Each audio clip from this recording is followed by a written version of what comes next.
What is up, babes? Today we are making a video on ranking the Hashira, the pillars, my boy Rungoku, on strength and strength alone. We are not saying favorites, we are doing it off of strength and how strong they were up until the very end of the series. Now, spoiler warning, this is for the manga. In the anime, we've only really seen one really fight. So yeah, this is going to be for the full manga spoilers. So if you do not want to get spoiled, get out of here. I'm making this video because the new season is coming out. They're rehashing all of Mugen Train, but now that they're basically done with that, in December we're going to start the real next season, which is that Red Light District, which we're finally going to get another pillar involved until the very end when they all get involved. But I'm going to go ahead and rank all of them based off of strength. Another reason I'm making this video is because a lot of these strength videos I see, people kind of miss the mark. Just a little bit. I feel like sometimes when you like a character a lot, it kind of blinds you with how strong they truly are. And I'm probably going to get some shit with where I place my boy on the list. I mean, he's everywhere, so. But I think I have points to argue it. I think it's pretty clear cut where some of these people are, but let's go ahead and get into it. To start, with Zenitsu's master, with Rengoku's father, and with Tanjiro's master, I'm going to put them all in a known. We do know a little bit about them. In the manga, it does kind of explain some of the things that they've done for some of them, but I think just at this point, it's kind of tough to rank them since we don't see them actually fight. We don't see who they're fighting. We don't see how the fights go. It's kind of tough to rank them when we know so much about the other ones. So I'm going to go ahead and put them in the unknown tier for now. I'm sure they were plenty strong, but it's just kind of tough to place them when we don't see them fight in the manga. So moving on from that, the weakest of the 9 active pillars, I'm going to go ahead and throw in the one we're going to see next, Tengen. Now with Tengen, cool character. I like his design. I like his swords, but he is somebody that struggles a bit with the weakest of the upper moons. Now, moving past the movie, we kind of just start dealing with upper moons. I don't know how the anime is going to do it, but it's kind of just upper moon season, and he deals with the weakest of them. Obviously, Tanjiro's there with him, but it's the weakest form of Tanjiro, and I think without Tanjiro present, he's going to lose. Tengen does retire from being a Hashira after this arc for personal reasons, and I feel like that's kind of a big telling reason why he's the weakest of the pillars, is because they understand the mental game of it. They understand that there's no personal beliefs in this. It's we need to take these guys out, plain and simple, period. And he's obviously a cool character in his own right, but I don't like him, and he is definitely the weakest of the bunch, just because I feel like he struggles a lot with Upper Moon 6, and even though that's a very strong demon, one of the strongest in the series, it's just not enough when we're looking at what some of these other people are capable of. Speaking of which, the love pillar. Mitsuri. She is kind of on that same tier. I would put her above Tengen just because of how she deals with Muzan kind of at the end. She also has to deal with Upper Moon 5 and the first Upper Moon 4 a bit in the Sword Village. More of 4, more of Upper Moon 4 when Tanjiro and everyone's kind of dealing with him, and then he has his own transformation. But I feel like just being able to deal with Muzan as long as she did after fighting the new Upper Moon 4 who rearranges the castle during kind of the finale situation, that she is able to kind of go past that limit. Now the C tier is kind of full of people who, they aren't warriors at heart. They are not people who are stone cold killers. They are just people who are getting the job done with their natural born talent.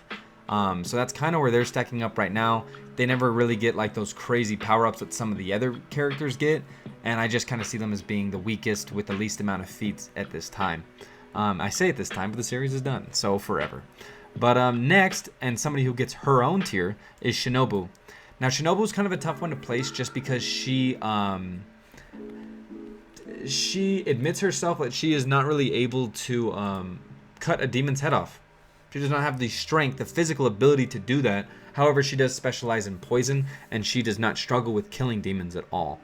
She has an amazing feat of taking out Upper Moon 2, not single-handedly, but like basically. Like her call out, her play that she made on Upper Moon 2, nothing short of amazing. I loved Upper Moon 2. I thought it was a great character, but with her just being like, yeah, you're gonna eat me, and her being right, and that being everything that they needed in order to kill that demon was huge. Because Upper Moon 2 is a very, very, very strong demon, because the top 3 Upper Moons are just on a completely different class than the other 3 Upper Moons. And then Lower Moons look like shit in comparison. But her just being able to be a part of taking that out is amazing. And she doesn't really have any more feats beside that, besides the fact that she's probably the smartest amongst the pillars.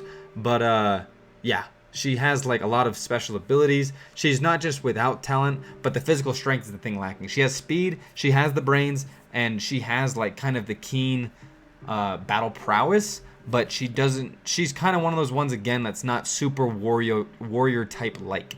But an amazing character who does some amazing things, and I would put her above those other 2 Hashira any day of the week. Now moving on to number 6, the person just placing outside of the top 5. People are going to hate me, but it's Giyu. Now, I love Giyu. I think Giyu is a great character. I think him kind of being like, I quit, and then coming back, and then being like very important to the end is huge. But I think him as a character is never mean to be seen as, that's the strongest guy. Or that's a guy who you don't have to worry about. That's a guy that can kind of handle these Upper Moons by himself. No, that is not the case. Giyu, in my opinion, performs worse against Akaza than Rungoku does. And that's with a very buffed Tanjiro. That's when Giyu admits that Tanjiro is of pillar level. That they're kind of on the same playing ground here. Now, that's before he gets the birthmark, the scar mark on his face, which makes him that much more strong. But at the same time, I think Akaza claps them both if he doesn't get pulled into the afterlife by his beloved. I think Giyu is a great character who keeps the mental strength and never gives up, and is somebody who is influential till the very end in killing Muzan, even at the very end. But he was clearly the weakest of all the guys who were attacking Muzan at once. They had to tell him, you need to focus. They had to tell him, like, you need to get it together. And they were all very much struggling at the same time, having fought stronger Upper Moons before they even fought the top guy. So I have to put Giyu at 6 just because of what some of these other people were doing at the time. And this next person's a little tough to place. The Mist Pillar, might butcher the name, Yuichiro. We'll see how that went. But the Mist Pillar is very strong.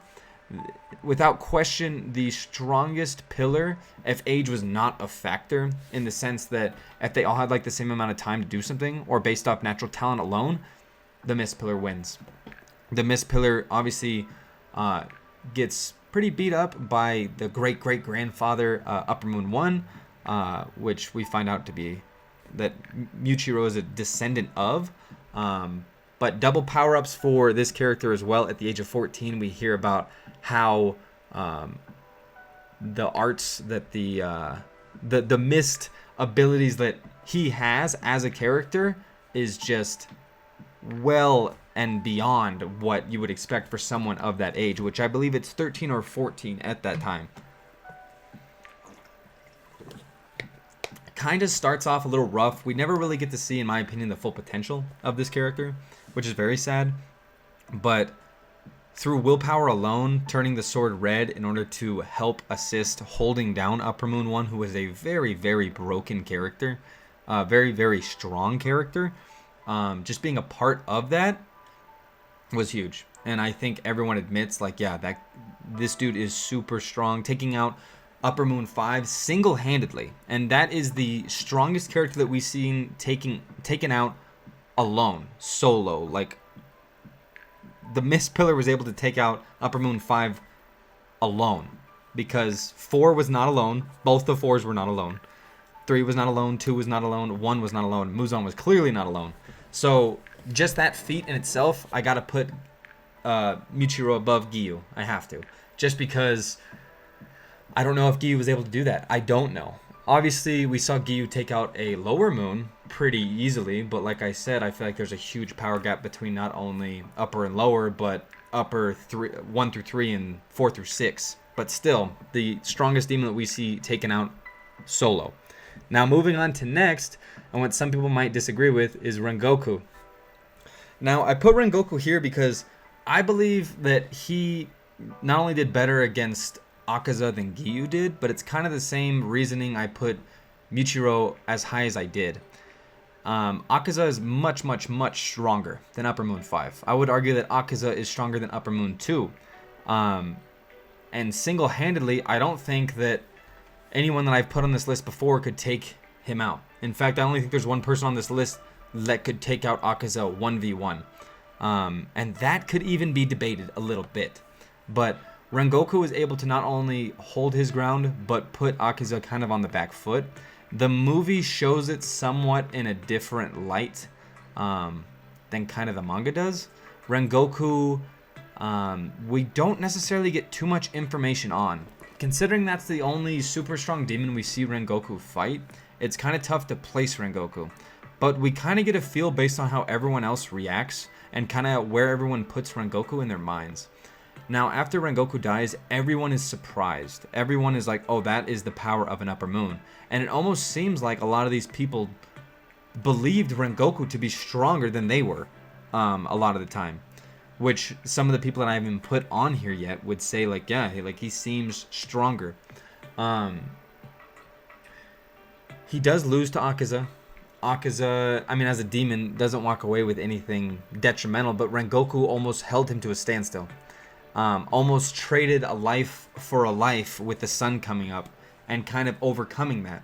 Not only that, Rengoku never had a scar or a birthmark, and he never had a red sword. Now, his sword was red, and that's kind of like a weird thing to look at, but he didn't have like the powered up sword yet. So he didn't have that ability, and he didn't have the birthmark. And I kind of think that's why his dad was so pissed off all the time, because I think he understood that that was something that they maybe were not even gifted to do. So they had to dominate their sword arts like crazy, like Rengoku had, like Rengoku did. And I think that some of his were at such a polished point that that's why Akaza liked him so much, is because he understood how strong he was. But with no backup like the rest of these guys had, it wasn't going to happen. It wasn't going to happen.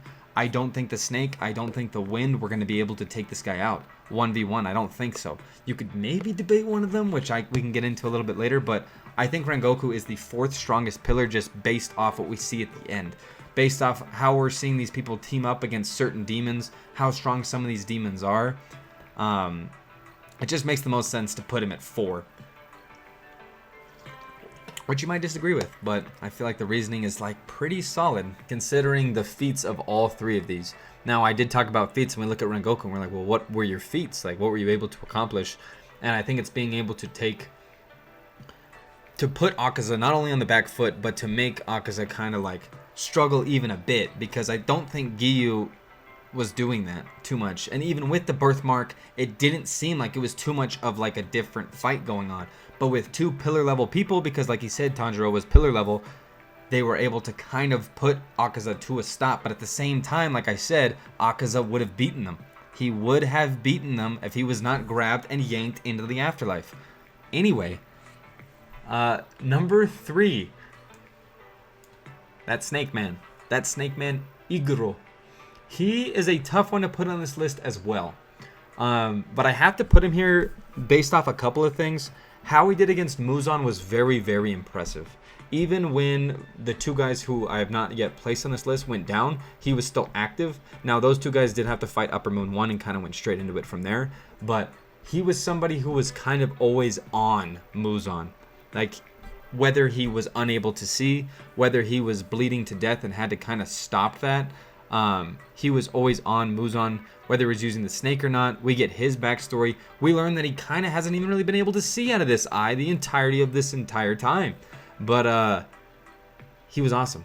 He gets his, I almost said curse mark, but this is not Naruto. He gets his birthmark and his sword power up at the very end on some crazy bullshit. But just those 2 power-ups alone launch him way up. And I didn't know where I was going to place this guy at first, because these 4, you can argue like kind of all over the place. That's why they're all on the same tier. You could argue it.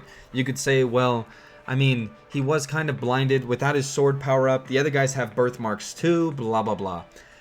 But what he did against Muzan, when we see him assisting Tanjiro when he needs it, if the snake pillar was not the serpent, the snake pillar was not there at the end assisting Tanjiro, Muzan escapes. Like, they do not get the job done without this guy. He is able to do so much and stay in the fight against Muzan when everyone else is either struggling. He's able to stay in it. Now, the fight beforehand, he did have to kind of fight Upper Moon 4, the new Upper Moon 4 that moves the castle around, but not really. I would say that he probably went into that fight with the most amount of energy out of anyone, but even so, like, you can tell, like, he was dying, he was suffering at the time, and he had to have 2 clean power-ups, the sword and the birthmark, in order to rise above and help defeat Muzan. So next, I can't put this person in S tier, but I kind of want to put them in their own tier. They're like kind of on the same tier as these people, but the Wind Pillar, the Wind Hashira, Sanemi. Anyway, the Wind Hashira. He was super duper strong. And I feel like some people underestimate his strength just because of who he was fighting against. I can place this guy now because he's an absolute and utter animal. He gets his own tier, but we'll get into him in a second. The Wind Pillar. The older brother of Genya, he has an awesome story. I love his story. He's kind of like the Bakugo, the sad Bakugo of Demon Slayer. But his whole story is amazing. He is a warrior at heart. He is somebody who continues to overcome all his obstacles. When fighting against Upper Moon 1 by himself, of course he wasn't winning, but he was kind of like keeping up. He was easily going to lose the fight, but he still was able to keep up decently. Especially after we saw the Mist Pillar kind of go at it and just get absolutely destroyed. The fact that he was able to keep up even a little bit with that monster is clean. The 2 strongest pillars needed to combine in order to defeat that man, just because of how strong he was. But we see him like overcoming obstacle after obstacle. Like, he was bleeding out. It's like, dude, you're gonna die from that wound. It's not gonna happen. And then not only does he control his breathing enough to stop these wounds, but then he goes and fights Muzan afterwards, gets his like everything chopped off, but he's still in it to the very end. And I think that's very fitting for his character because he's somebody who's like always in it. And even though huge spoilers, but even though at the very end Genya dies and he stays alive, that shit rocked my world. But that's probably for another video. He stayed in it the entirety. He stayed in it. He kept fighting Muzan even when he was dying or about to die. He stayed in it the whole time. And he's the only one that you can even compare to our next guy, which is the Stone Hashira. Gyome is on a completely different level. I think Upper Moon 1 comments on both the wind and the stone, and he talks about how this guy is he is strong. Like he's an admirable opponent. He is somebody that you cannot sleep on. He is somebody who is definitely strong, but he says this guy is on a completely different level. He is older than you should ever be to be with the birthmark. I think he's 28, I think. He is clearly the oldest. He is completely blind, and he not only all of that, but he has a completely different weapon than all of these guys, and he still just destroys people. He made the Upper Moon 1 look invincible, and that was a very hard thing to do. Without that guy being present, the demons just rule this world because he is an absolute animal. He is a pacifist. His backstory is fantastic. He was so integral to beating Muzan because Muzan's like, holy shit, like this guy's actually keeping up. And he was the entire time, completely blind, the biggest dude there, and he is still able to do everything. Now both the wind and stone obviously get their weapons powered up with their red glow that allows them to be that much more strong. But he ends up passing away at the end, but he fights until his absolute limit. He fights until the very end. And once he knows that everything is done, he can pass on. And he's happy doing that because he only had that one mission. Once you get to learn his backstory, which I will not talk about right now, he died a happy death. He died a very happy death. He is without a doubt the strongest pillar by far. Probably ever. I mean, we don't know ever. I think that Yorichi like started the Demon Slayer Corps, but I don't even know if they founded pillars at that point. Obviously, Yorichi is the strongest in the show by far. But this dude would probably be like 4th. I think 4th, which is crazy. And another reason why I'll recommend Demon Slayer is because the ending is basically all these people who are without a doubt weaker than the opposition, but they are able to team up, overcome their limits as humans to defeat the demons. So shout outs to all these pillars. This is my final tier list for these pillars after finishing the show. I don't think anything's going to change. I mean, they can show me shit in the anime, but the manga is the first thing that was written. So you can disagree with this. Comment where you think some of these dudes are. Tell me why I'm wrong. Please tell me why I'm wrong. I'd love to discuss with you why you're wrong. But yeah, read Demon Slayer. It's awesome. The ending is fantastic. And that's all for today. Peace out, babes. Peace out. Gotta press the stop.